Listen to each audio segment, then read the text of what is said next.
Oh, there it is. Okay. Gotta make sure the microphone is working. Hello. How is everyone doing?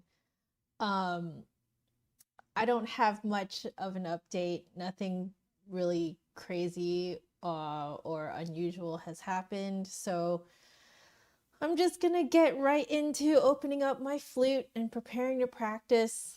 Um, yeah, just generally feeling pretty good. So how about you guys? How's life? What's going on?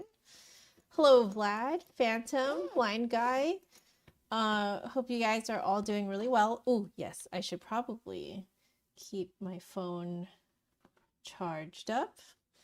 Hubs gave me a wireless charger, and it was kind of stupid. I put it behind one of my monitors, and so I always forgot about it and never used it. But ever since I cleaned off my desk, we found a spot that's like right here for me to use it, and it's so convenient now. I still don't always remember to put my phone there, but I feel like it's just a good place to leave my phone, and it just happens to charge it wirelessly too. So very convenient. It is kind of amazing when you finally clean off your desk and you can, you know, use the space in a more efficient and smart way. Weird how that be. But yeah, so putting my flute together. Got your nouveau back from COF. What's a COF? I know what a COA is, but what is a COF? Crash on the floor. Oh, okay. Well, it's a nouveau. The nouvos are really hardy, right? They're very, very hardy. Hello, Alden. You've been practicing your bass flute. Feels good to play. Yay! The kind of raspy sound is good for the type of jazz you play. That's fantastic. I do know from observation that our flute friends who play a lot of jazz tend to really like the sound of bass and alto flutes. Bass and alto flutes have more of that kind of like very unique whooshy sound that flutes can do. And it's weird that the standard C flute, a lot of times we work to not have that whooshy sound. And it doesn't really create that specific tone color very easily. I feel like I can get it if I want to with this wooden lip plate, but there's something about how it's put together, the size of it, just general sciencey things about how the modern metal flute is put together. The C version somehow just doesn't really have that whooshy sound. So, Deanna, hello. Welcome back. Yeah, gives the support that kind of lacks into jazz band. Huh, I never thought of it that way before. That's interesting. Like the tenor bari sax give a different support that doesn't really match what the flute is capable of. Yeah. And they also do things. So we do things that they're not capable of, and they do things that we're not capable of, which is perfect. That is what you want in an ensemble. You want people doing different things. And it's kind of how I see the world. I see the world as a beautiful place where different people are good at different things. And that's what makes the world go round. That's what makes the world beautiful. So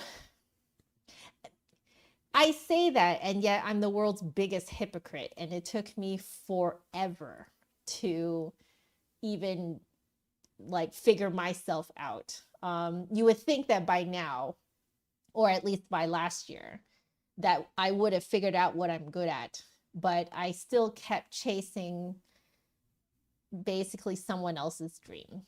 I kept chasing the like collective classical music society dream to be a performer when I'm not actually interested. Courtney, hello and welcome back. You know what I'm waiting for an alto? I know that you guys know that I have been pining for a Trevor James alto, their copper alloy alto. So essentially the copper version of the backup flute that I have.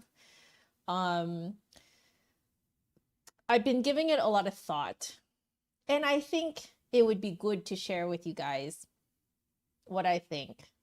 I've done a little bit of research, and so far I have not found anywhere that does a like plastic, like a high quality plastic or grenadite alto flute. I can't find it. If you guys know about it, please let me know.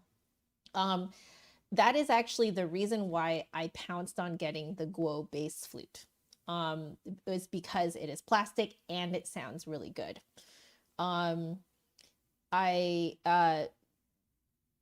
biggest thing is that I don't have to worry about maintenance.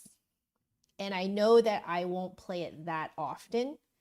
And so I don't think that it is wise of me financially to pour in the maintenance and insurance costs for a flute, or mostly it's the maintenance costs for a flute that I know will mostly just sit in my office. So, but yeah, that is why I pounced on the plastic bass flute, because I was like, there's not going to be anything else that I am very confident can just sit in my room forever and not deteriorate. Like the entire thing, there's no part of this bass flute that will deteriorate. And I would like an alto flute version, because I feel I can justify the cost of that because I will never have to maintain it. So, like I would love to see someone make a grenadite or just fully resin plastic alto flute, high quality alto flute. I'm looking at Guo. I hope Guo makes it sometime. They have piccolo, they have C flute, they have the bass flute. They do not have an alto flute. And knowing that I play well on the bass flute gives me a lot of hope that if they ever come out with an alto flute, I want one. So, Megan, hello. Alluring, right? Welcome back. How are you doing? Let's see. Would I get a curved or straight head joint? I would get a curved head joint. I'm very short. I have small limbs compared to, my more standard height North American friends. And as such, I get very sore from holding out my arms like this for too long. So curved head joint is the way to go. I will say that the curved head joint to me causes the flute to feel like the sound is resonating somewhere a little bit different, because I tend to like the curvy part to kind of curve at a diagonal like this. So I almost feel that I can feel more of the tube resonating like here, because it's not all straight all down there, right? So it does kind of change the like what I expect of how a flute should resonate around my head. It kind of changes that expectation a little bit, but it's not that unlike playing a bass flute. A bass flute has to be curved, otherwise it's way too long for all of us to play. So, Sean, hello. Flute enthusiast, hello. Welcome everyone. Flute enthusiast, you also keep bugging Jeffrey Guo about an alto. Yeah, I really hope they come out with an alto. If they come out with an alto, I am probably springing for it, because the $0 maintenance cost is perfect for someone like me who wants it in their office, but it just financially, I think it is a little irresponsible to purchase an instrument that requires like another instrument that requires more maintenance. Like I have to keep in mind that I probably actually play like bass flute and maybe in the future an alto flute less than I will play my backup flute. That's why I'm okay with my backup flute being a Trevor James copper alloy. And in that way, at least I have one Trevor James copper alloy, right, guys? New puppy in your lap, alluring. Oh, how cute. Oh, baby. So Deanna, you've been looking at the Guo flutes too. Yeah, they're really, really good stuff. I was so happy when the Flute Center started carrying them. Yeah, I bought my Guo bass flute through the Flute Center. So, yeah.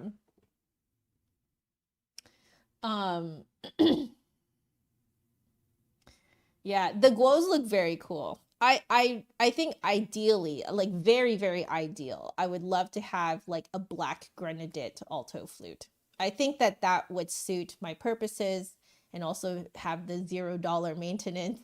Uh, like I feel like that would be perfect for what I do. And for how often I would play it. But yeah, it's just one of those things that like I have been giving it a lot of thought, guys. I'm like, technically speaking, I have the funds to just buy a Trevor James copper alloy right now. I could just do it. However, I just don't really think it's financially responsible of me, considering that I just will not play it that often. So like the 3 non-plastic flutes that I have or instruments that I have that, I really am, I know that I will play them, for as often as I need, is this flute, my piccolo, the Trevor James copper alloy is my backup. So like it's really just those 3, and then I do have other old flutes that probably should actually get an overhaul. But right now I think it's not the time. I have some old student model flutes and stuff like that. But in terms of my professional, like stuff that I use for my actual career, I think only these 3 being my like, high-end instruments makes sense. So yeah, it's the constant struggle, when you're a musician. It's the constant struggle of like, what instruments do you want? What's your budget? Even if you have the money to spare, is it financially actually sound? How often will you use this instrument? What are you using this instrument for? What type of music do you normally play? There's a lot to consider. So even though I am a professional and I review flutes for a living, even I don't feel that it is financially responsible to buy all of my dream flutes. I just don't think that it is, like financially responsible. So, oh, Sean, yes, I do know about Dijou making an upright bass flute. I had considered that. I think they discontinued it though. I don't quote me, guys, but I just haven't seen it on the market for a really long time.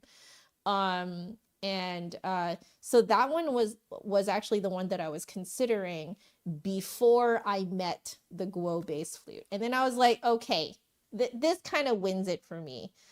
It's 0 maintenance. It's plastic.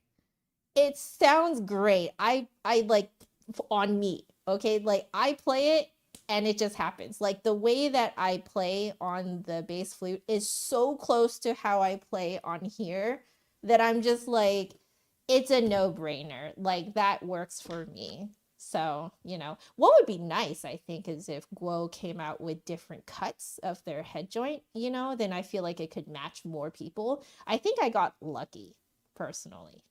I feel like I did, at least. Chef Maiku, welcome back. How are you? So Deanna, let's see. Hopefully you get to have your New York vacation this winter, and you'll get to go to the Flute Center to pick out a new flute. Whee! That's awesome. And go to a Broadway show. I haven't been to one yet. I also want to go to a Broadway show. That sounds so fun. Palanca flutes. What are palanca flutes? I've heard of Alos, I feel. Yeah. It's new? Really? So they redesigned it? Is that what they did, Sean? So did they like redesign a vertical bass flute? Oh, we gotta look this up. Let's look this up. I wonder if Flute Center carries it.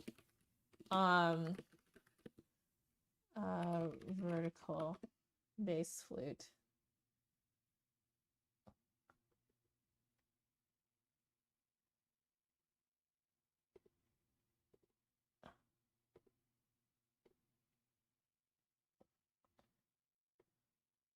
Let me see.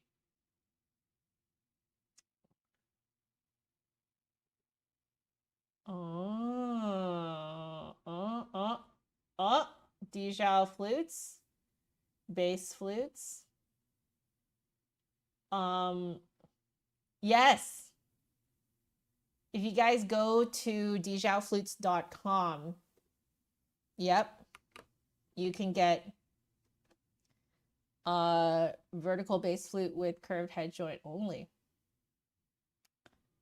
Well, well, well. Here, I'll give you guys a link. That's directly to Dijal Flutes.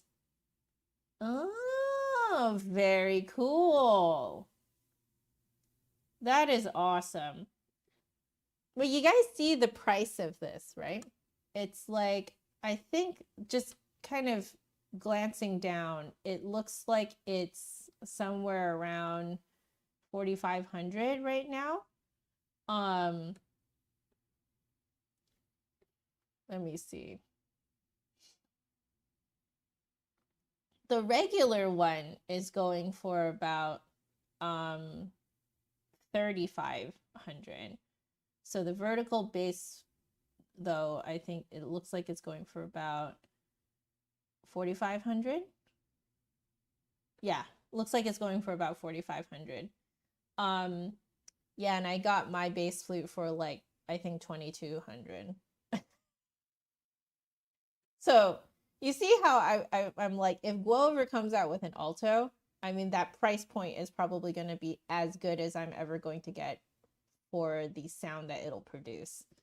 And if I work well on a Guo bass, I'm going to guess I would work well on a Guo alto if they ever come out with it.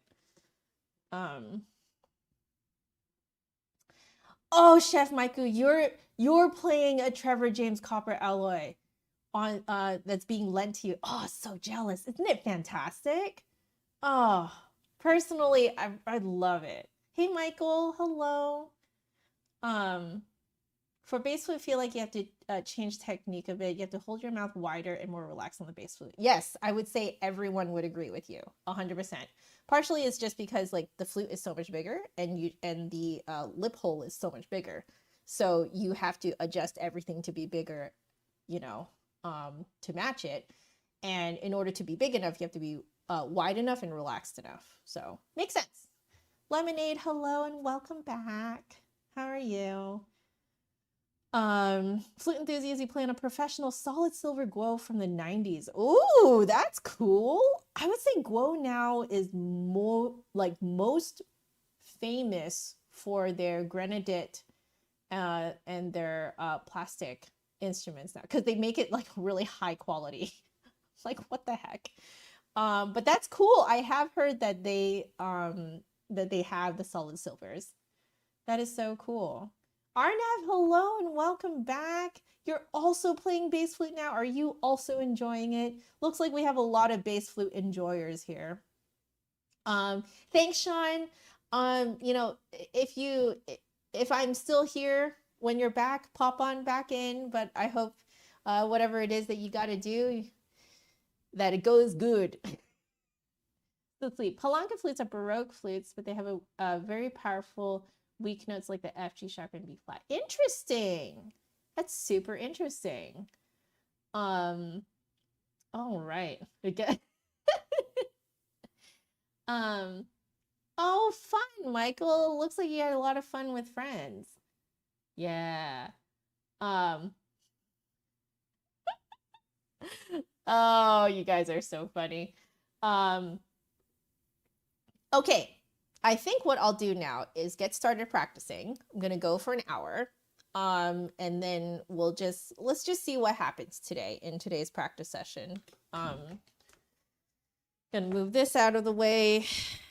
Time to move my pedals. Moving the pedals, turning on the music pedal. We will change to the practice screen. Turn off the desk cam. Okay. Let's just first make sure that this is working. Yes, the pedal is working. Good, good, good. Then we're going to start the timer because this time I actually am remembering to start the timer. So start the timer, and now let's do some harmonics.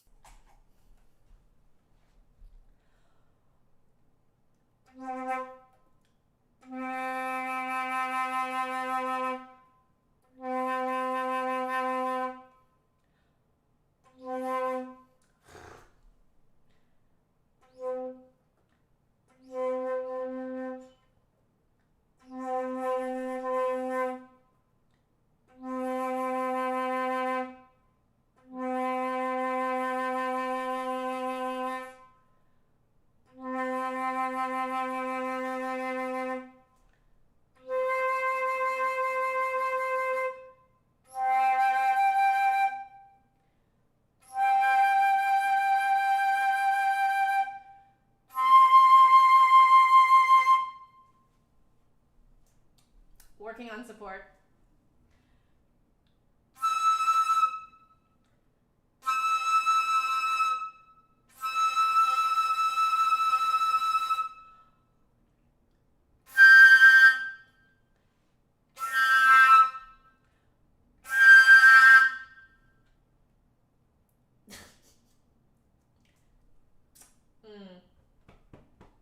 Okay.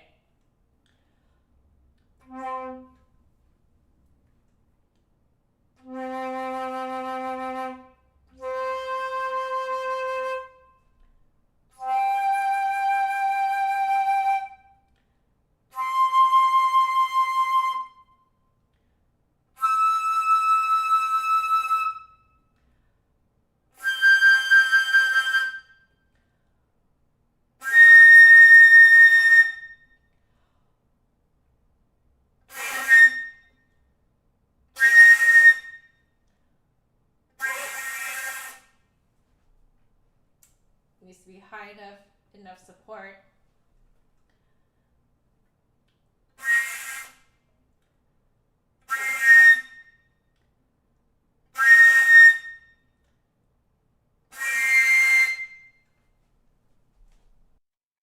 Okay, I'm letting go of my support a lot. So we're gonna work on that a little bit up and down until I like get my support back up and running.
the air too much.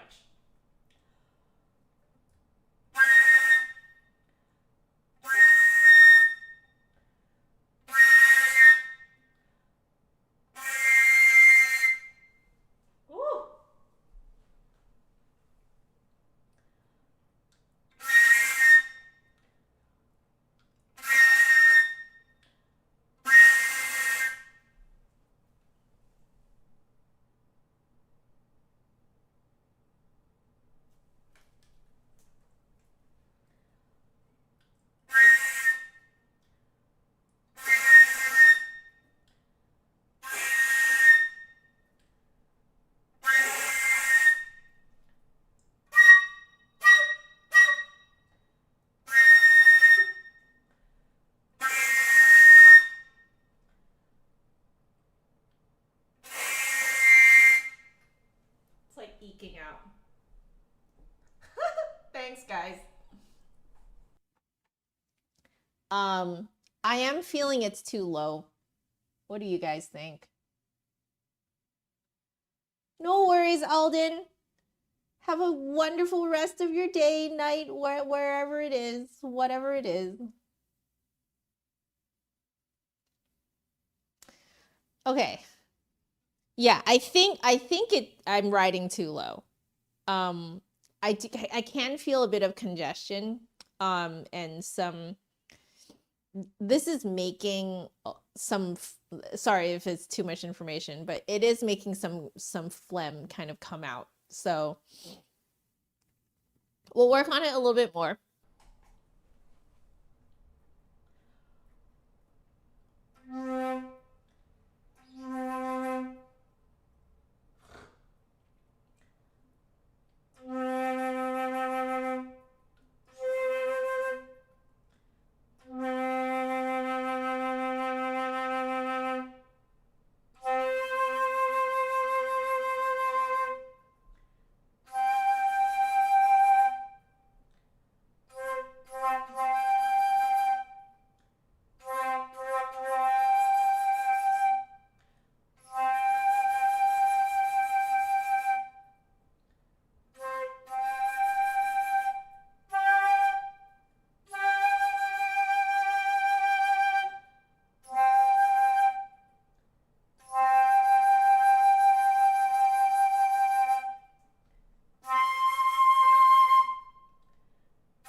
Yeah.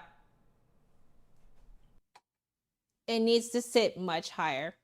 And I think my lips might be pinching everything down too. So it's a bit of a trust exercise with myself.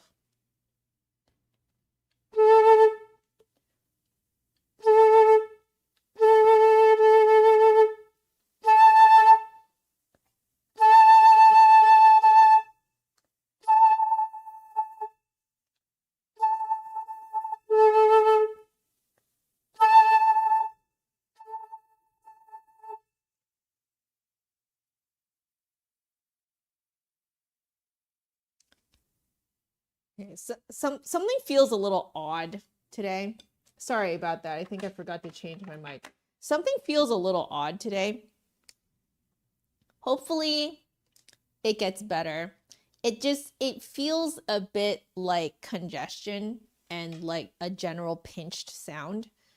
So I don't know how much of that is actually congestion and how much of it is possibly a bit of tension. But I am seeing that I already spent 10 minutes on that. So we're just going to move on, or otherwise we're not going to get anything done. Okay.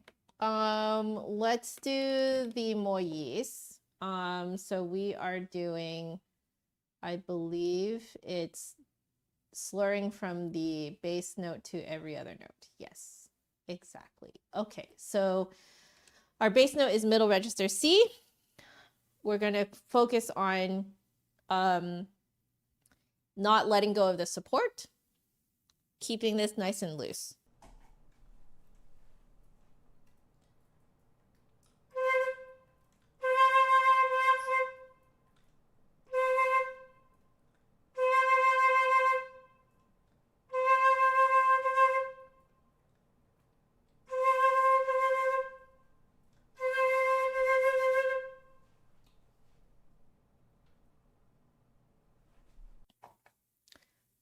I'm going to play other things for now.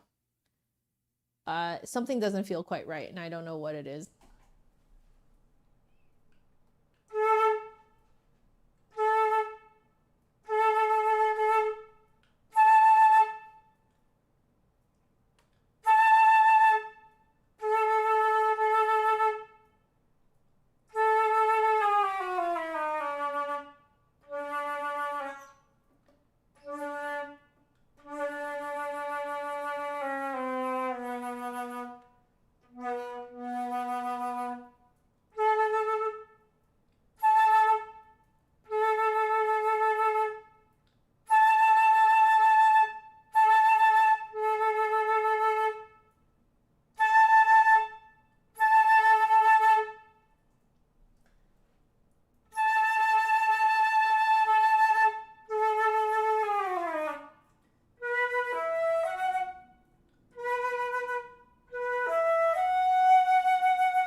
Okay, noticing a few things. I think my larynx is very, very, very high today.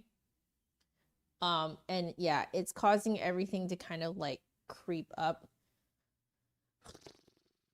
So I'm just trying to like loosen everything up.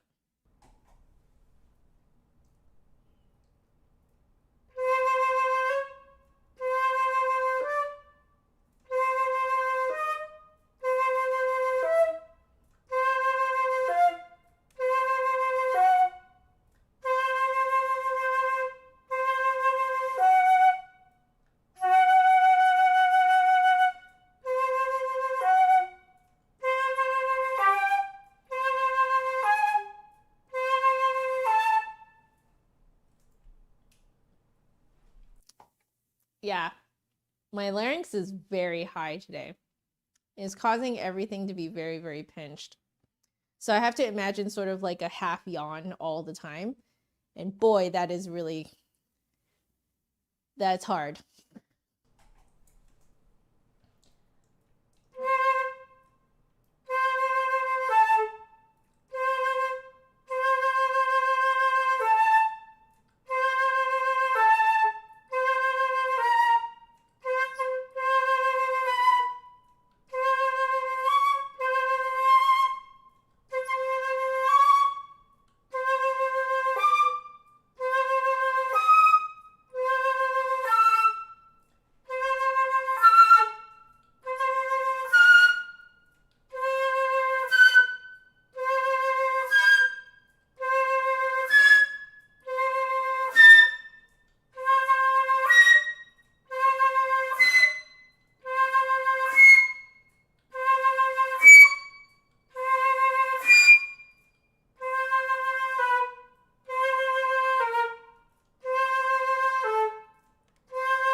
Okay, it got a little better.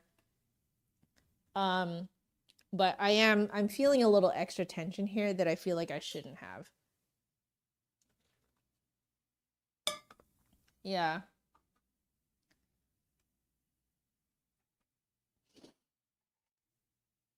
Yeah, definitely better supported in the second half because I was starting to actually like get it, like feel it again. I'm pushing a lot from here and pushing my larynx up today. So let's do it again. I think with a little bit more playing, I'll relax down.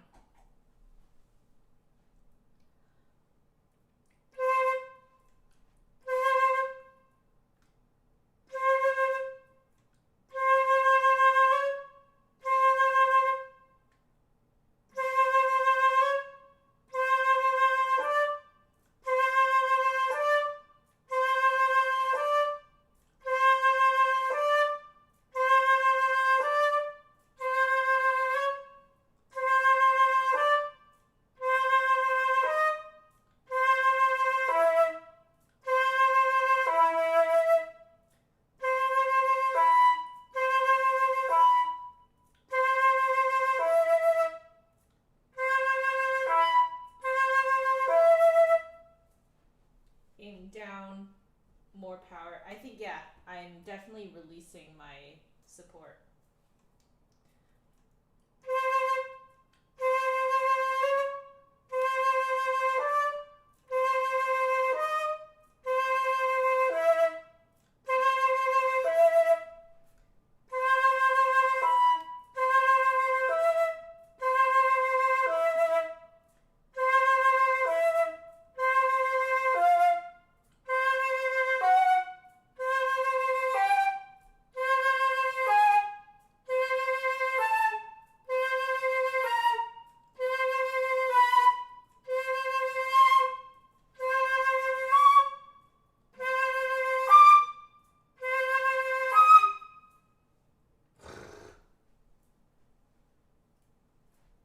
Again,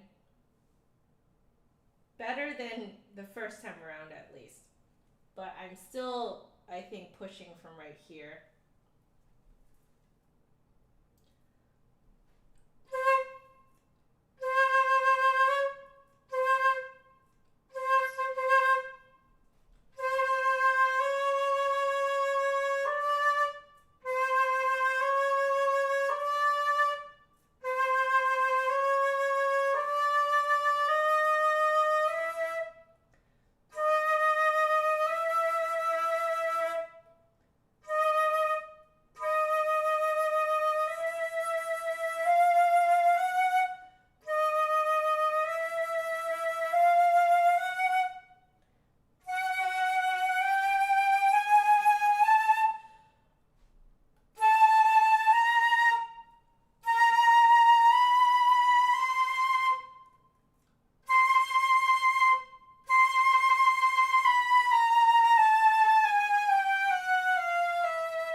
All right. So, uh, right on the E, especially, I'm not even actually really feeling it the moment it happens. I notice it after, but like my lips immediately like pinch down.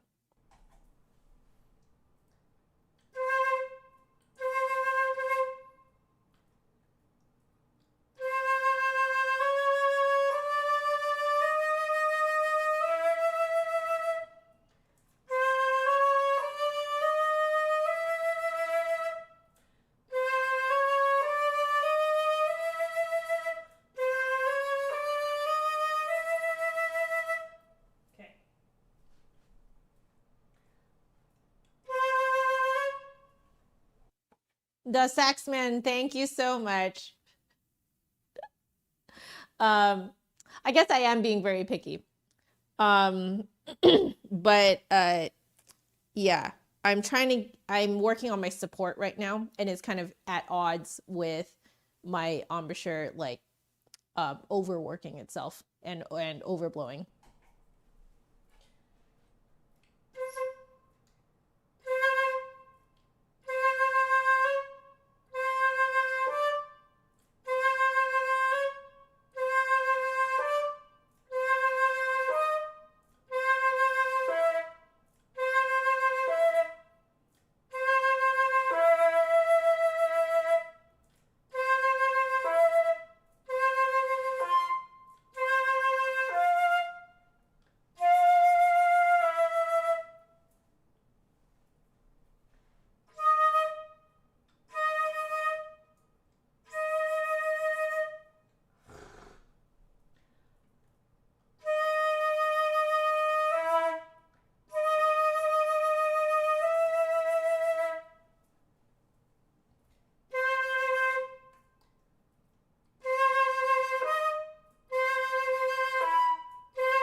All right, so I'm cracking high, which is telling me that I'm probably putting too much air. So I think I'm overblowing.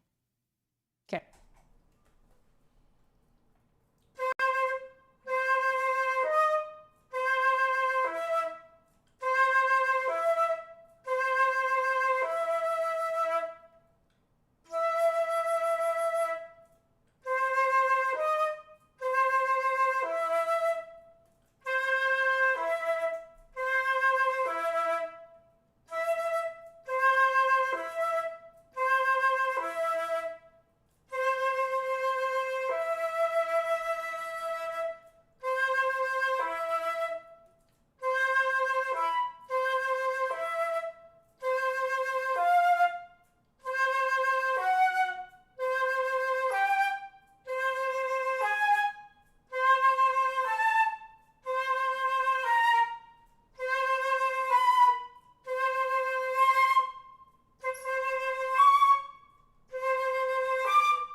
I think I'm overblowing like crazy today. So I think what's happening is I'm reverting back to how much I felt like I used to blow. But I have been practicing just like keeping my core really solid, even just throughout the day. And I think that combo is making me overblow like even more. So I think that's what's happening. Again, just taking a look at the time. We're going to keep going. Do a tiny bit of circular breathing.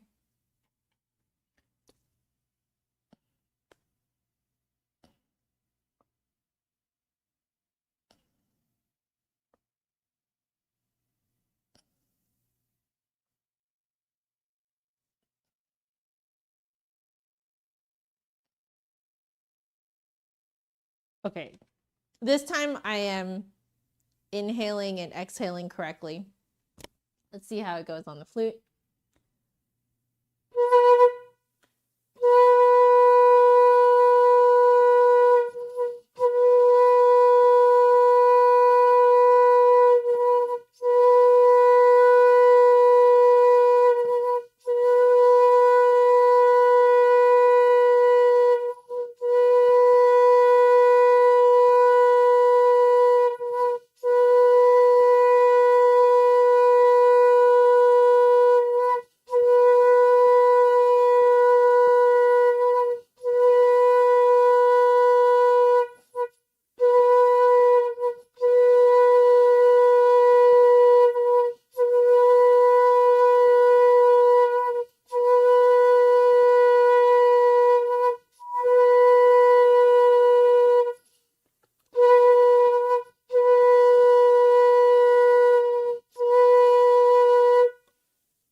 I did one good one.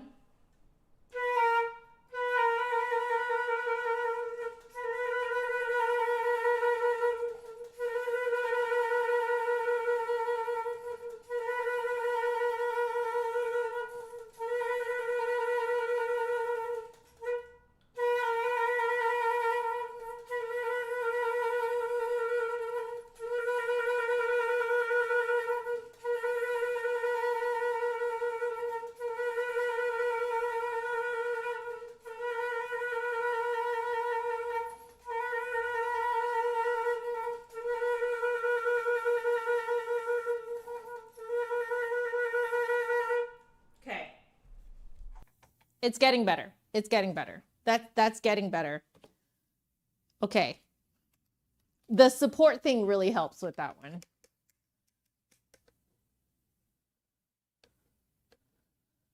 You know, Saxman, don't worry about there's no hurry to get to the point that I'm at, because it's always going to be a moving goalpost. Like, it doesn't matter how good you get, there's always going to be something else. So just enjoy the journey where you're at right now. You know, I think a lot of people end up missing the joy of just where they're at in the moment. So, okay, let's move on to some technical exercises. We're doing 178 today, which are arpeggios, just straight arpeggios. Okay, cool.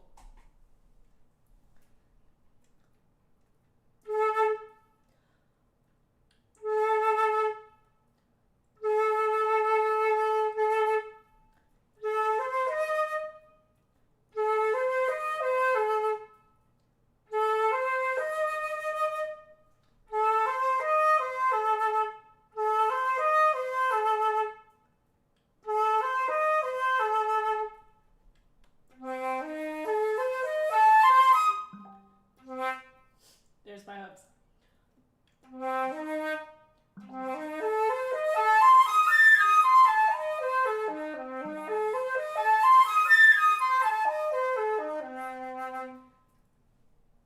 Okay, that was one too many times.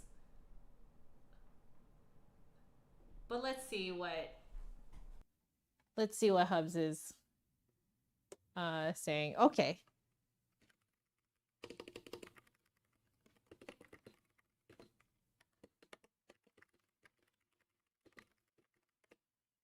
Okay. Okay.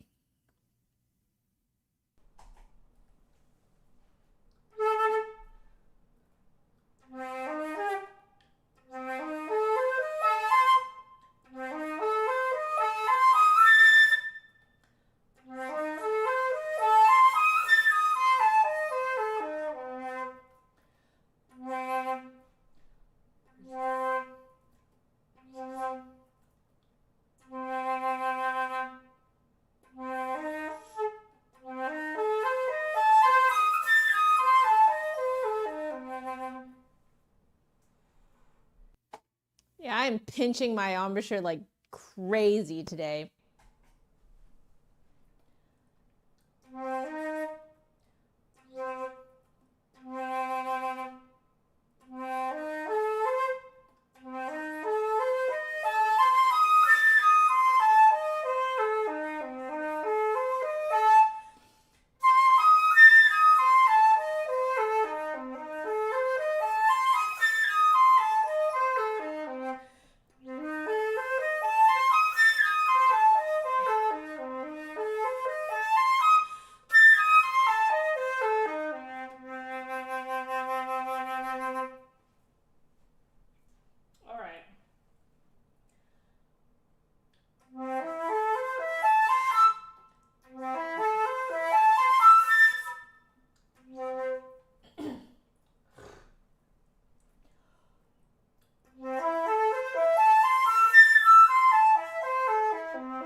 Okay, it's taking all of my brain power to do it, but I have to think about what my neutral embouchure is in the middle register and do that for both the low register and the high register while supporting like crazy. And I just have to stay on that tightrope with my support carrying me through. And it comes out fine, but my God, my body is resisting it today. Resisting like crazy. Okay, well, we know what we need to do now. I think today counts as a bad tone day, but we know what to do. So I don't know if it counts as a bad tone day. I think it does though, because my body is like fighting, very much resisting, trying to resist this new way of playing, which is this is a much better way of playing. I sound better. I'm much more relaxed. I don't have to work as hard. But wow, old habits die hard. Those old habits just keep coming back, you know?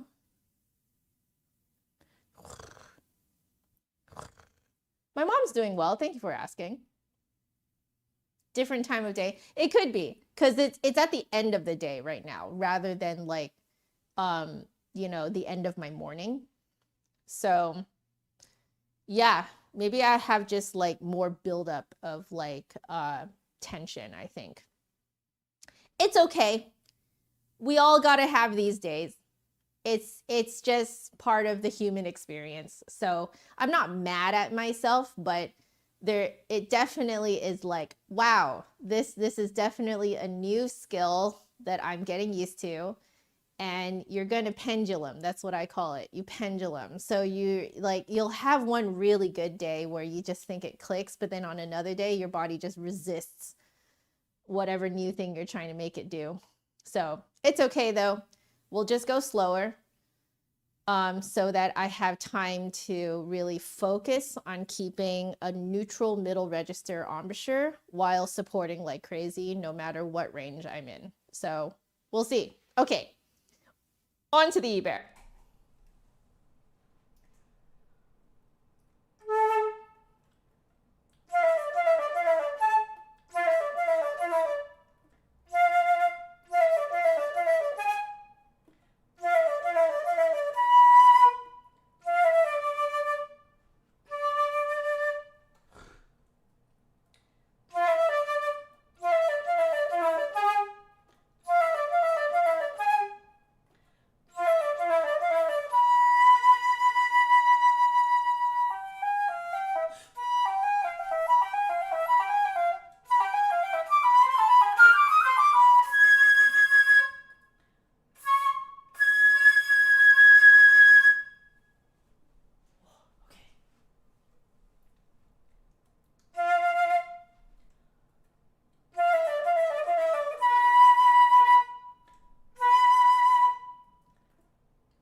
Let go of my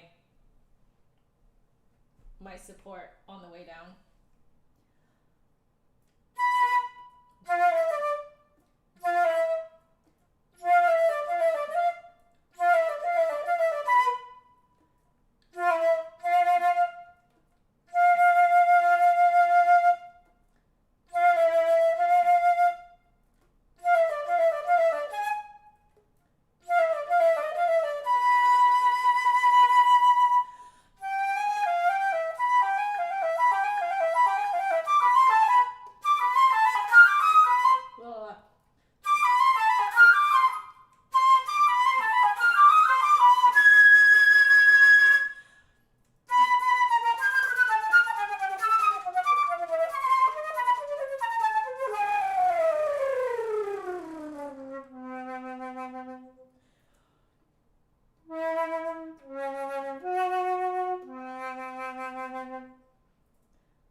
Okay, some things are working.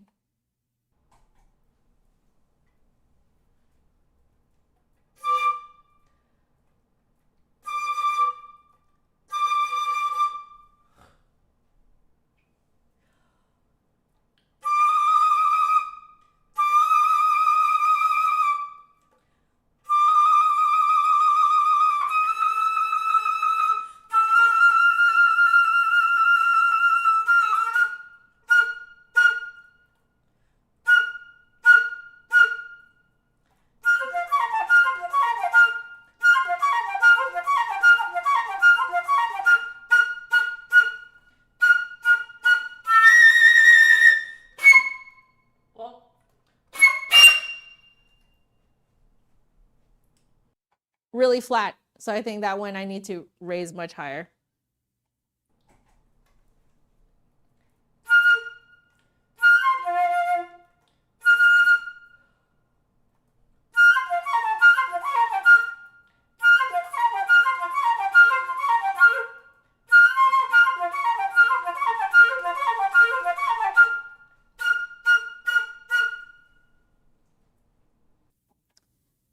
I am overblowing. I can actually feel it now. I'm 100% overblowing. It's really hard to make myself not overblow because I want to work hard, but I don't have to. And it feels weird.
If I don't blow as hard, it comes out louder and more clear.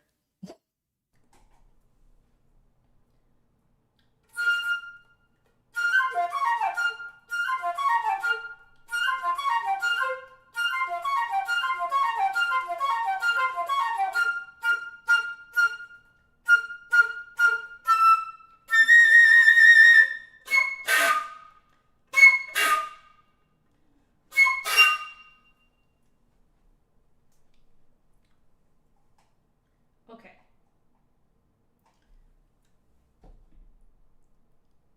I'm gonna go back and do more of the cadenza.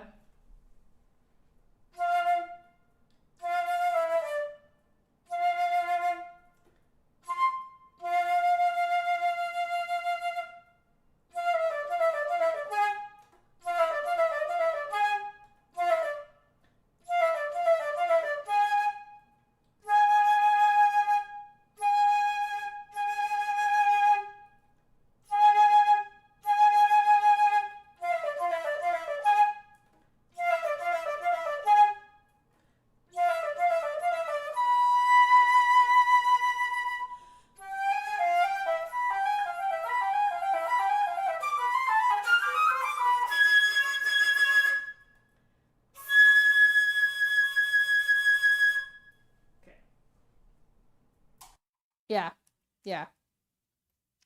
Everything. I'm overblowing everything.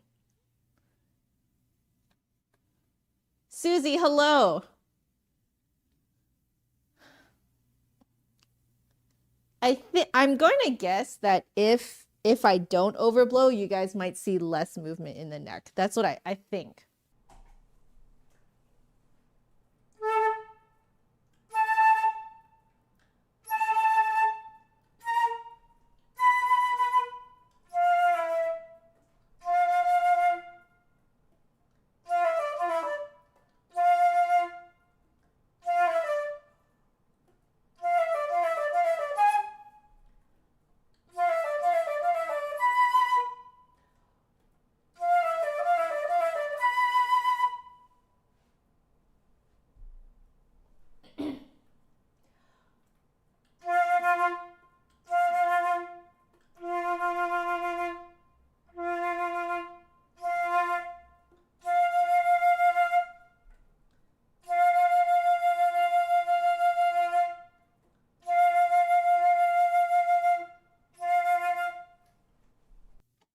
So this reminds me of my my embouchure change. It was worse than this, where like I couldn't even play higher, like any notes in the middle register. So like right now I at least can play them, but I'm realizing that I'm overblowing them, and I have to find that like perfect middle of like how much air pressure is the right amount of pressure.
Okay.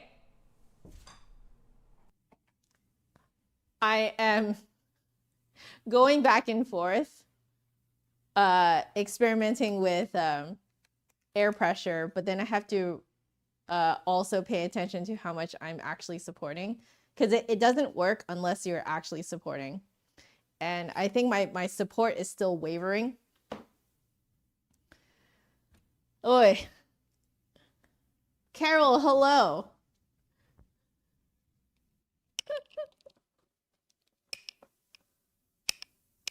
Did I have a busy, intense day? Not busy, but I don't know if tense is the right word either. There's a lot on my mind. So I'm like really fighting the urge to work too hard, if that makes sense. Hi, Chris. How are you? because it's intense. Okay. My shoulders are higher. Oh, good to know. Good to know. Okay.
Okay. I tried playing middle register notes the way that I think I should be playing lower register notes, and then playing high register notes the way I think I should play middle register notes. And that seems to help with not overblowing. Because I'm noticing that I am tending to, like, if I play the middle register notes the way I think they should be played right now, I am jumping up in a whole extra harmonic.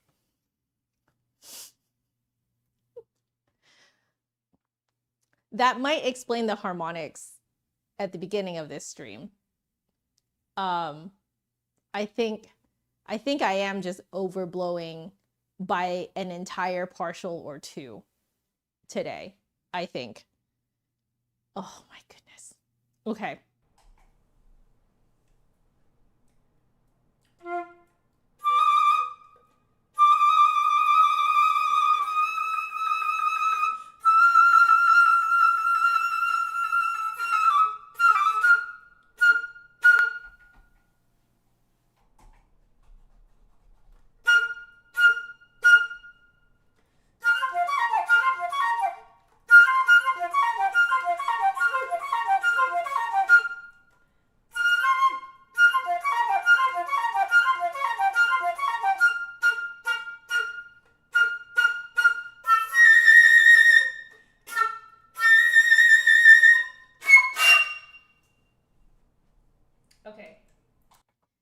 Okay, yeah, that is pretty wild.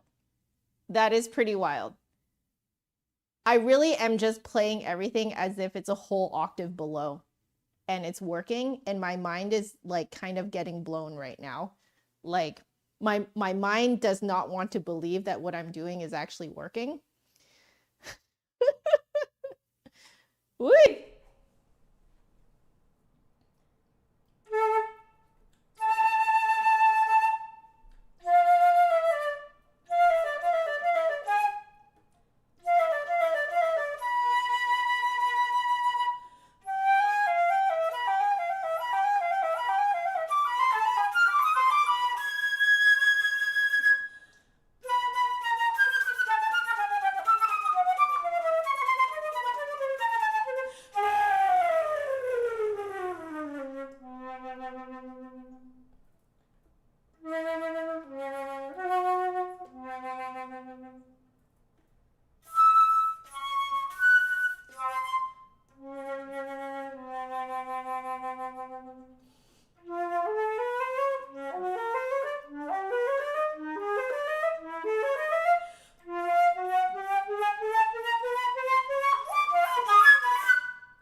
was starting to get better. I'm trying to keep my shoulders down. I'm not sure if I'm succeeding.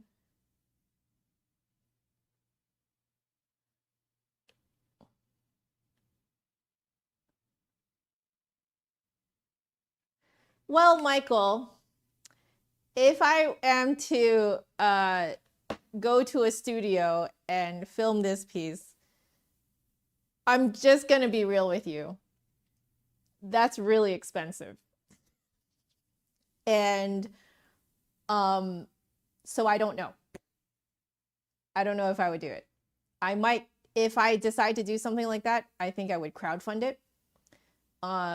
Because that gets very expensive very quickly. Like if I want to do it, if I want to do it correctly, if I want to do it well, like multiple cameras, full actual studio recording with engineers helping me and stuff like that, probably like to do that type of thing correctly, you need a film crew, and that gets expensive very quickly. So I know a lot of people don't think about what actually goes behind the scenes making a video like that, but it gets very expensive very quickly. So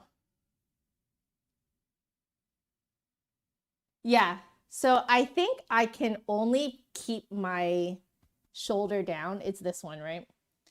I think I can only keep my shoulder down for a certain amount of time today.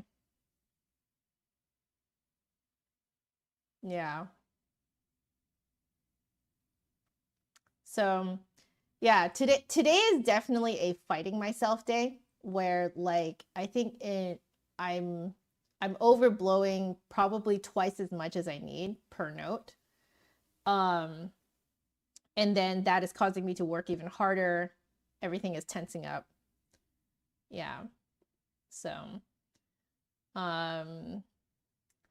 if you're talking about making a 15-ish minute video, something like that, 10 to 15-minute video, you're looking at about 10 to 15 hours of editing, depending on how fast you go. And then, but that is not including prepping the video, filming the video. So, and it depends on what the video is, right? Because even if it's a 10 to 15 minute video, you might end up taking an hour to 2 hours filming. Prepping the video, don't know how long that takes. Depends on the content of the video. It could take a really long time. So, you know, yeah. Oy, okay. You know it. I'm playing some Genshin now. Genshin music, that is. It's really fun because this music is actually being used in the trailers and the character demos for the new characters that have come out. Xianyun and Gaming. So it was really fun to hear this exact piece of music being used in their character demos and like their little trailers and stuff like that. So anyway, this is going to be interesting because I think again what I'm going to do anytime I play low notes, I'm going to pretend that they're whistle tones, and then middle register, I'll play them the way that I think I need to play low notes, and high register, I will play it the way that I think I need to play middle register. So let's see how this goes. I'm going to skip the intro. Okay.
not this one.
Once more on that spot.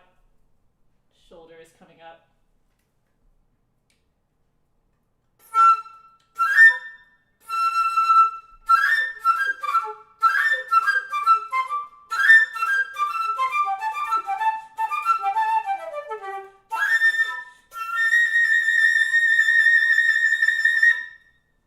Okay. Shoulder is still coming up.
A lot of tightrope walking, a lot of it, but it did pay off, but I wasn't very secure.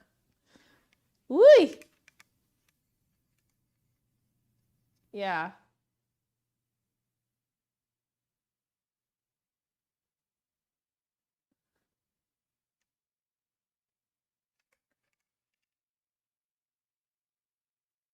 Yeah. I think I have done the last 3 streams at 11 a.m. It just so happened to be that way. Like that's just so happened to be what my schedule has been. So yeah, this is like the first time in what? Friday, Saturday, Sunday, Monday, Tuesday. The first time in 6 days, 5 or 6 days that I am doing this in the evening. So, or early evening. Okay. Even that high C, I was like, just pretend it's an octave lower. And it came right out. And like, there is very serious cognitive dissonance between what I'm hearing and how it feels and what I believe I should be doing. I guess like a 3-way cognitive dissonance. So like, there's a lot of insecurity that is popping up. So every time you guys hear me tripping, that is my insecurity that what I am doing is not going to work, or that I think it's not going to work. That is creeping up and causing me to self-doubt. So, you know, if that happens to you too, it's human. I'm just going to keep practicing it this way. I think it's really interesting that I can think of everything an octave lower and think of my low notes as whistle tones. And if I do that, then I stop overblowing. But yeah, the cognitive dissonance is very real right now. I think I'm going to call it there. I want to play more relaxing things, but I feel like I'm fighting myself too much right now today. So I think it's a good thing that I did this practice session. I don't think it's a bad thing because I'm starting to think back to all the times that I've had really bad tone days. And I'm starting to wonder now if I had, like, on all my bad tone days, I wonder if the common thing, you know, different things happen on different bad tone days. But I wonder if the common thing is that I'm overblowing.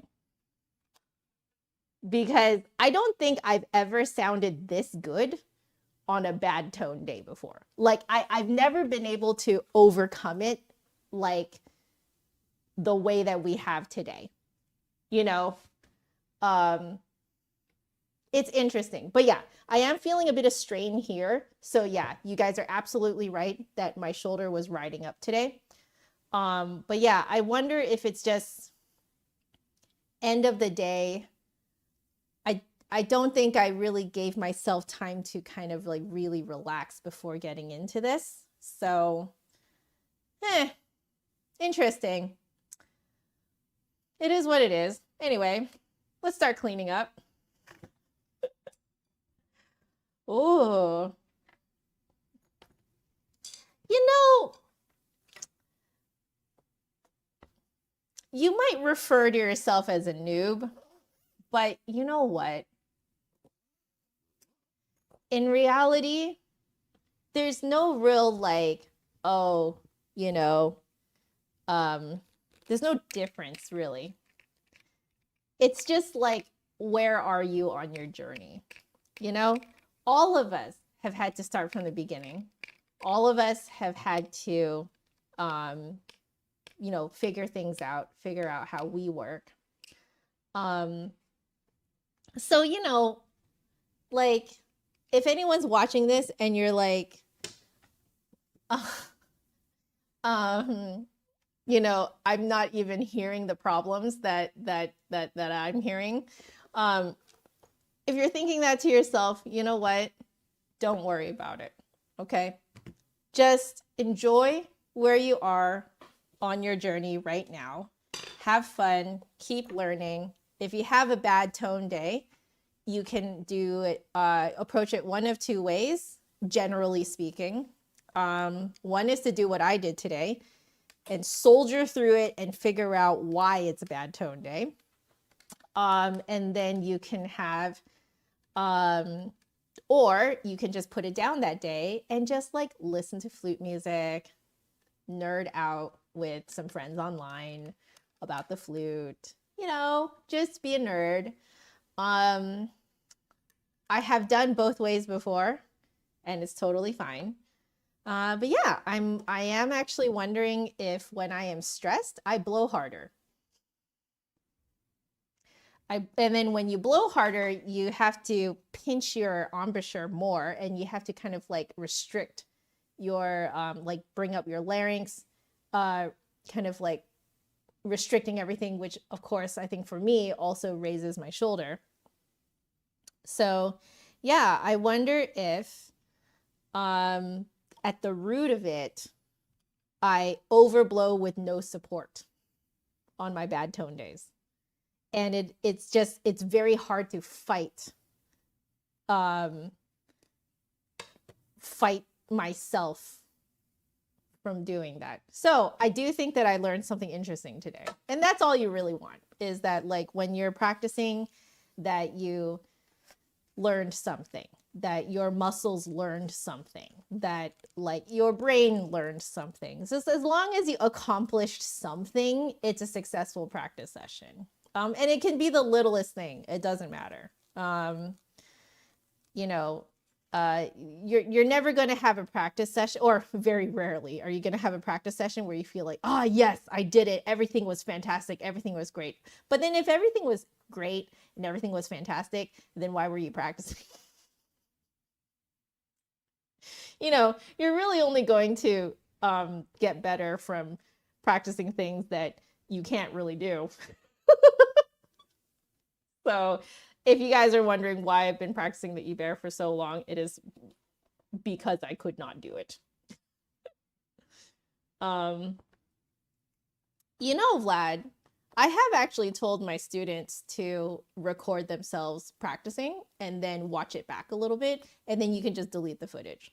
That way it doesn't like take up a whole bunch of space. But it is worth it. I think it is actually worth it to like record yourself practicing. So what I do for my students is I ask them to just do little 10 to 20 second snippets, video snippets of them practicing. And then they send those to me. And I get to watch them and get a little snapshot into where they are. So like those recordings are not meant to be perfect. They're not meant to be performances. They're not meant to be like a polished performance. It is meant to be a snapshot into what they are working on, which means that the point of the video is for me to see what they can't do. And it allows me to figure out what should I tell them next. And honestly, you can do that for yourself. You can just do little 10 to 20 second snippets, video snippets of you playing. Give it a rest for about 24 hours, 24 to 48 hours. Don't watch it, because if you watch it immediately, your perception of what you do is not actually going to be very accurate. Your perception of what you are doing in those videos is actually a lot more accurate after you've been away from it for about 24 to 48 hours. So, you know, you don't have to do long practicing recordings. You can do just like 10, 20 second snippets, a little snapshot of, you know, different parts of what you're practicing. So like for me, I would do like a little snapshot of harmonics, a little snapshot of my Moyes exercises, a little snapshot of circular breathing, and then like a little tiny bit of the Moyes technical stuff, maybe a little bit of the Ibert, right? Like, so if I wasn't doing this, that's what I would do.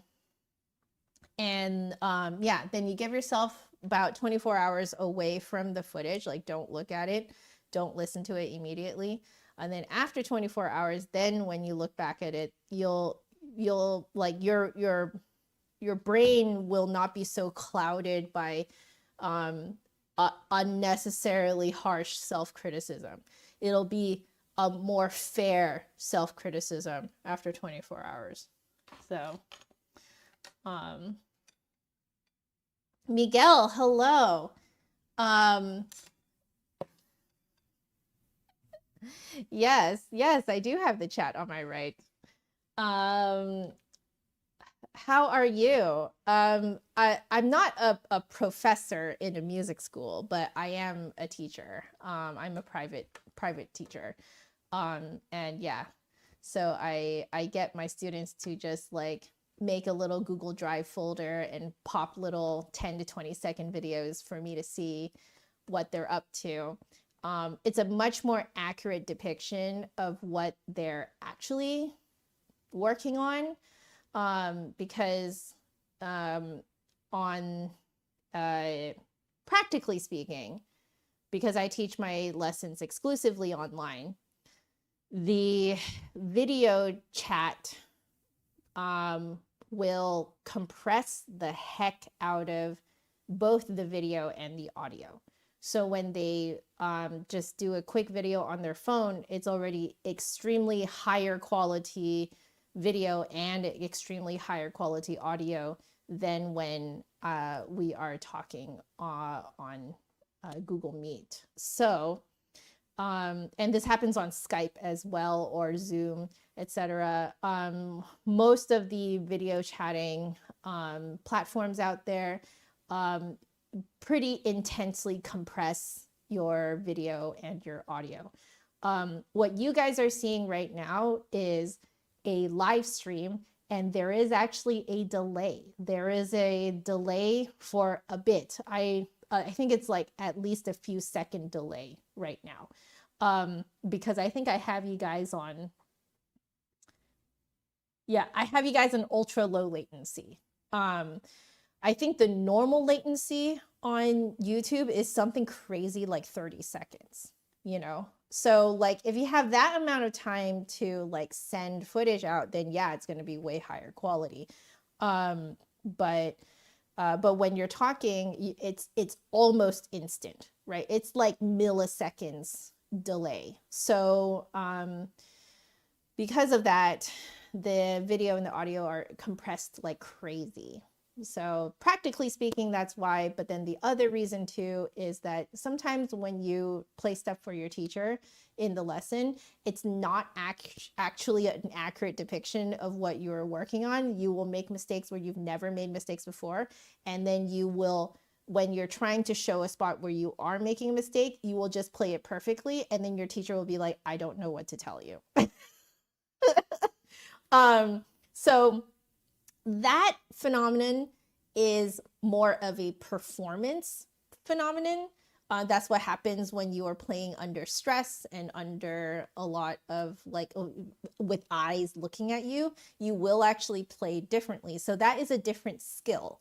So I like to kind of separate the two and talk about performance skills separately. So yes, I do get my students to play for me live. You know, when we're like experimenting, stuff like that. And then sometimes to like perform for me because we are specifically working on performance skills. So there you go. That's me being a nerd. But yeah, so yeah, I am a flute teacher and that's why I talk about this type of stuff. Do I still have the Jupiter? Do I? I think I might have given that one to my mom. I might have. Yeah. Nafisa Chaudhry, hello and welcome back. I feel like I've seen your name here before. You just bought a flute so you can reconnect with it. It feels so good. Yay! That makes me really happy. Miguel, you've seen my videos for years. Thank you for dropping by and saying hello, and thanks for watching my videos for so long. You guys are really, really great, and thank you so much for sticking around for so long. Okay, yeah, I need to also head off. So Lemonade, have a wonderful dinner. Yeah, so Vlad, spotting issues of my students on video chat with the average computer phone camera. You can barely understand what's going on in nice quality video. You get used to it. I will say you get used to it. So like there are things that I hear that I can actually diagnose by hearing it now. Guys, I've been teaching for a really long time. So if you include my first official student, I have been teaching for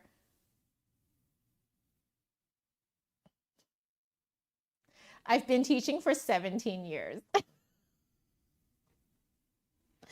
Oh my God, that makes me sound so old because I am. But yeah, you know, if you've been teaching for a while, you start to like pick up on very common issues. And I have been teaching online for I want to say almost 9 years. So, you know, if you've been doing it for a while, you start to understand, like when you hear a certain thing, even when it's compressed through live video, you start to understand what it means and what it likely what your student needs from you. So yeah, it's experience. It's just experience. Yeah. How was practice? Practice was great. Thank you, Alden, for coming back. It was great. We figured out what was happening, and it's just that I'm having a bad tone day, and to compensate for my bad tone day, I'm just overblowing like crazy. So it's interesting. It's making me think back to all of my old bad tone days and thinking about like what was going on with them. And yeah, I'm overblowing. I'm overblowing to compensate for my body being tense. So yeah, I feel like I learned something very useful. Yeah. Hush about being old. Older than me. Oh no. Oh man. Okay, how important is the C sharp trill key, Susie is asking, because you are. It sounds like you're flute shopping. So that is completely up to you, honestly. Are you going to be trilling from B to C sharp very often? Do you want to trill from high G to A very easily? You know, that type of thing. What kind of music are you playing? Does the type of music that you play, like, do you have to, are you in an orchestra and sometimes you have to hold a very long C sharp for a really long time? If you do, then fingering C, but then putting down the C sharp trill, it opens a full tone hole. Like, that's actually what the C sharp trill is. It's a full tone hole that is drilled next to the thumb key, the thumb tone hole. And because it's a full-size tone hole, it's much more in tune. That is like the most in tune C sharp that you're going to get, like middle register and bottom of the high register. So if you're going to be doing any number of those things, then having a C sharp trill is going to be really awesome for you. However, the con side of it is that it adds a lot of weight to the flute. I had to really kind of think about this myself when I was customizing my flute. But I felt like I was going to be playing enough weird music where having the C sharp trill was going to be was going to outweigh the con of being heavy. And I do think that I made the right choice because I'm playing stuff like the Ibert, where I am definitely using the C sharp trill all the freaking time. So yeah, just kind of weigh your priorities. What are your priorities? Do you want the flute to be as light as possible? If you need the flute to be as light as possible for you, I would not go for the C sharp trill. It adds a ton of weight to the flute. However, if you're playing a lot of music that would involve the C sharp trill, then yeah, you are going to freaking love it. So, you know, there's pros and cons, and it really kind of depends on the person. So yeah, I am personally not of the opinion that any particular combination of specs is perfect for everyone. I'm of the opinion that everyone needs to weigh your priorities to, you know, find a flute that meets your needs. I think that's the biggest thing, is think of finding a flute that meets your needs. You are the customer, you are the client, so you want to find a product that fits your needs. You don't need to mold yourself to this like perfect flute. It doesn't exist. There's no such thing as a perfect flute. So yeah. So you're going to be playing jazz, gospel, R&B. Well, since you're mentioning jazz, especially, I hear you can do some fun tremolo-y, like that type of sound with a C sharp trill for a sax man, that is. So for sax man, you might want to consider having a C sharp trill. It might allow you to do more effects than you would be able to without it. Yeah. Bad tone days are an exaggerated case of the Mondays. I like that. That's a great way of putting it. Except it's freaking Wednesday. I'm having my Monday on a Wednesday, guys.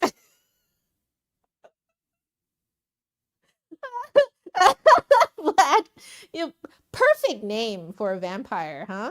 Vlad. You know, yeah. Speaking of vampires, John and I are playing Baldur's Gate. We've been playing for a little while, took a little break, and then we've come back to it. Yeah. Yeah, the vampire in that game. What a fantastic voice actor, man. I think he won an award for it too. Open or close holes? For you, I'm going to guess open. If you want to do more effects, I'm gonna guess open. Because if you have open hole, you can do like a slide, you know, like you can like do like really sleazy pitch bends and stuff like that. You can't do that on closed hole. So yeah. However, if you guys do not find that you are wanting to do like pitch bends and, you know, like those types of things, technically speaking, you don't need a you don't need an open hole flute, technically speaking. I am one of those people who, like, if you gave me a blind test of like listening to someone else play, like if they were two flutes that had almost exactly the same specs, where the only spec that was different was open hole versus closed hole, I am one of those people that I don't think I could tell. I would not be able to tell at all. In fact, if the person is not used to open hole, I'm probably going to be able to tell that it's open hole because some notes will sound like they're leaking a little. You're welcome, Saxman. Yeah. Um, I know, right? Both alto and bass flute, you can't do the slides because the places where you put your fingers, they're actually extensions of where that are connected to the actual key over the actual tone hole. So because of that, you can't do the open hole thing, right? So yeah. So you're more on the hobbyist side, classical small group. Okay, Susie, I think in your case, it's not necessary.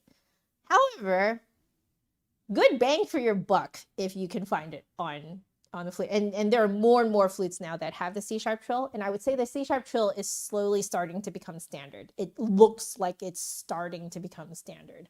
Like you're seeing it a lot more even on step up and intermediate flutes now, which I think is fantastic because it makes it easier to play a lot of pieces. But it still adds a lot of weight to the flute.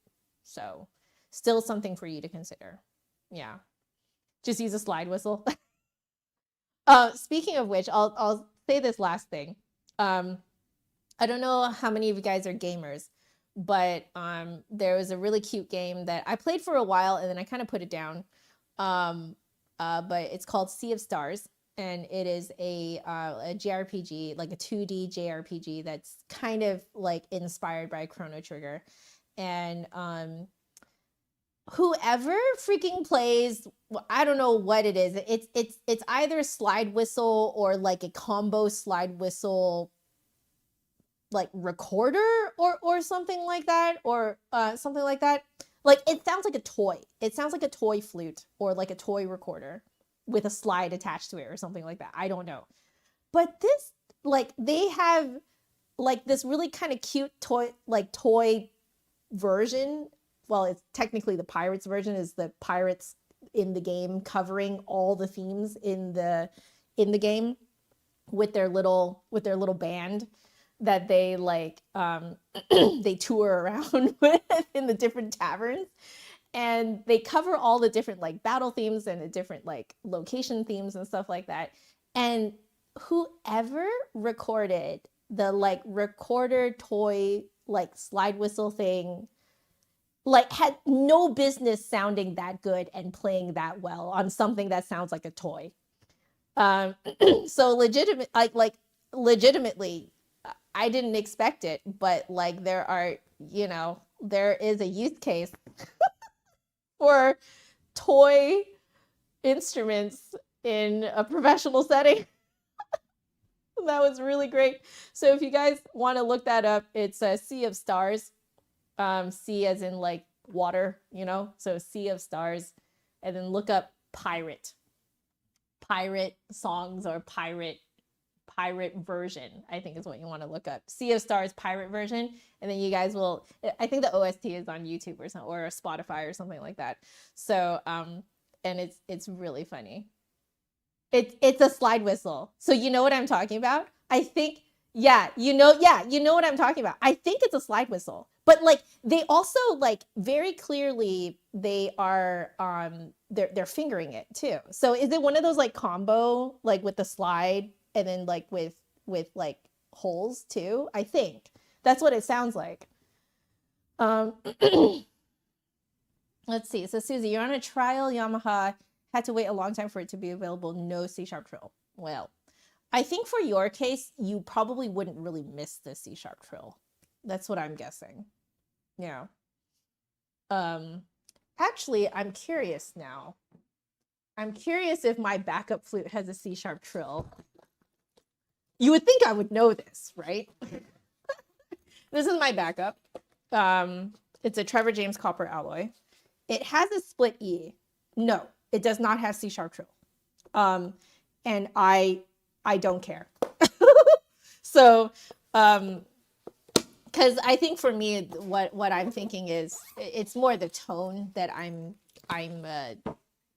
concerned about. Like I want to make sure that the tone is something, and the metal of the flute is something that works well for me. I can work around the no C sharp trill when I need to use that flute. So, you know, again, this is my use case. So my use case is like, okay, on my main flute, I definitely need a C sharp trill because it makes my life so much easier. However, on my backup flute, do I really need a C sharp trill? No, because I can make do. You know, I can just trill my B and C sharp like this. You know, I can just overblow a G to A 1 octave higher in order to trill between high G and high A. You know, like I can make do, you know, because I will only be playing that backup flute like little bits at a time. And likely I'm not going to be playing music that is quite as demanding as my main music that I play on my main flute. So for my use case, it was not even important to even think about whether I want, like do I really want C sharp trill, etc. I would have probably not even had gone for split E, but this flute just comes with a split E. So like I just kind of got it because of that. You know, yeah. So yeah, exactly. So if the tone is really good, honestly, that is actually the most important part. And considering that you are more of a hobbyist and you are in a small ensemble, you probably will not miss a C sharp trill. I'm going to guess.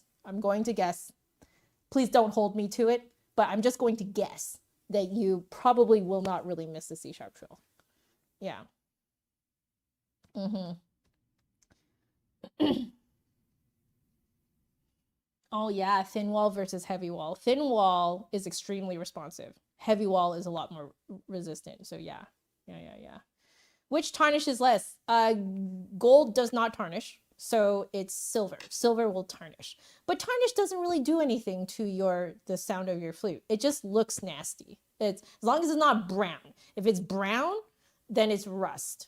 If it's black, then it's just tarnish. And you don't even have to take off all the tarnish yourself. When you bring your flute in for maintenance, they're gonna take off all your keys, and they actually dunk your flute in a tarnish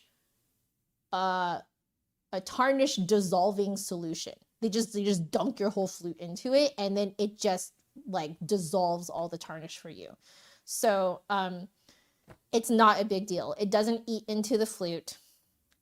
It doesn't do anything to your sound. So usually what I tell people to do is, yes, you should, you know, wipe down your flute after you play, just because we can build up a lot of our like skin and oil gunk onto the flute. So it's just good practice to keep your flute clean, but you don't have to like go crazy like getting rid of all of the tarnish, because when you take your flute in for maintenance, hopefully annually, they're just going to dissolve all the tarnish for you anyway. So yeah. Yep, exactly. So like now you guys know why. So now Saxman, you know why I put my flute away every single time. Essentially what's happening to your flute is something a bit like oxidization is actually what's happening, is when it's just kind of like left out in the open to the air. It will tend to tarnish a lot faster, and it'll get kind of like cloudy too. So if you want to keep your flute out, you can get what's called a flute cozy. So flute cozy looks like it's like a little sleeping bag for your flute. So you put it on the peg, and then you get these flute cozies. You can just make one yourself if you're crafty. But it's padded on the inside. And then you just like slip it over. And that prevents it from being, exposed to the air. for too long. So just make sure that you're wiping it down with something like this, like a flag, a takedown flag. Like make sure you're swabbing the inside so it's as dry as it can be. And then you just stick it on the peg, put a flute cozy on it, and that will just prevent it from being exposed for too long. A bunch of my students do this because they just won't play if it's not on a peg. So yeah, that's how they do it. They love it. Yeah, and it helps. It does help your flute not tarnish as quickly. Yeah. Oh, your instructor said the same thing. They're flute cozy. Yeah, it's cute, right? It's like a little flute sleeping bag. It's really cute. I just haven't gotten one because I always put my flute away. If I keep my flute out, I am a clumsy person. Okay, if I keep my flute out, it's gonna get banged up. So I just have gotten used to putting it away, you know. Yes, and you can get anti-tarnish paper as well. Yeah, that also kind of slows down the tarnishing. And I hear that some of these flute cozies have like a little slot inside of them too, where you can put the anti-tarnish papers in it, which you can really just like put it in yourself too, you know, like you just sew a little pocket in there and then have it just hold on to like a tarnish strip inside. You could do that too. You can get really creative. In fact, before I got this desk mat, one of my students made this for me. It's just has some padding in it, and with this beautiful cotton fabric. And this was what I used for a very long time as my my flute pad on here. So like, if you can make this, you can make a flute sleeping bag. You can make a flute cozy. So yeah, if you're crafty, you already know how to sew, you might as well just make one yourself. But yeah, for those of you guys who have no interest in making one yourself, yeah, you can buy them, flute cozies. Yeah. Oh, the tarnish paper, got it. Yeah. Keep it away from matches or boiled eggs. Interesting. Sulfur fumes from the egg yolks will cause silver to tarnish quickly. Wow. I didn't know that.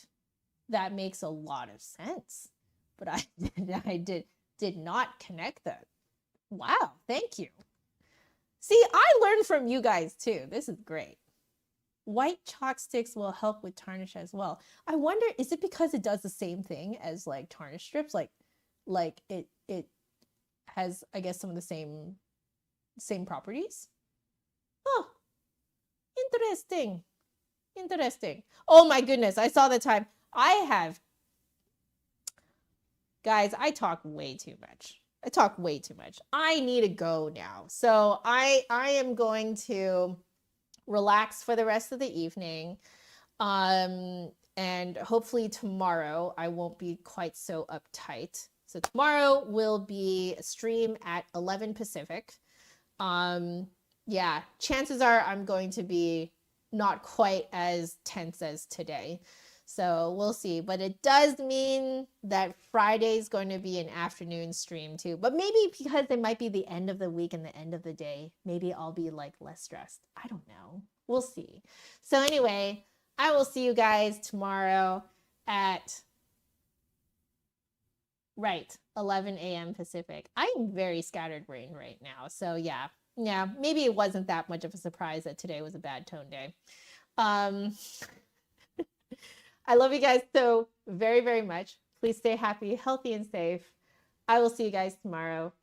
Take care of yourselves because there's no music without the musician. All right? Remember that. Take care of yourself, okay? I'll see you tomorrow, bright and early, 11 a.m. Pacific. So early. Laters, guys. Bye.